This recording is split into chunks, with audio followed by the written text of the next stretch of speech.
مخزومیہ نے چوری کر لی، بڑی سردار خاندان، بڑے گھرانے کی خاتون، آپ نے ہاتھ کاٹنے کا حکم دے دیا۔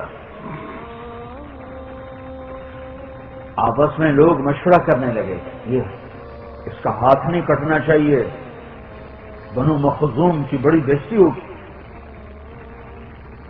تو اب سارے آپس میں مشورہ کر رہے ہیں کون بات کرے۔ اسامہ بن زید بات کریں جن سے اللہ کے نبی کو بہت پیار ہے۔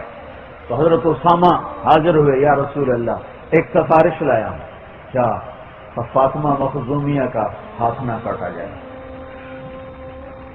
تو آپ کا چہرہ غصے سے سرخ ہو گیا۔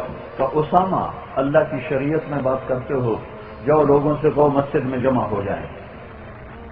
سارے لوگوں کو مسجد میں جمع فرما لیا۔ اب منبر پر ہے کہ ایھا الناس انما اہلک من کان قبلکم، تم سے پہلے لوگوں کو اللہ نے ہلاک کیا، اور وہ ہلاک ہوئے کہ جب ان کا کوئی بڑے طاقتور آدمی جرم کرتا تھا اسے چھوڑ دیتے تھے، کوئی کمزور آدمی جرم کرتا تھا اسے پکڑ کے سزا دیتے تھے۔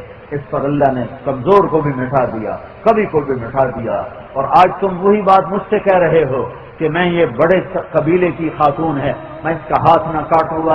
ایم اللہ، مجھے میرے رب کی عزت کی قسم، فاطمہ مخزومی کی بجائے فاطمہ بنت محمد بھی ہوتی تو میں ہاتھ کاٹ دیتا۔ ہاں، تمہارے لیے عدل کا راستہ دے کر گئے۔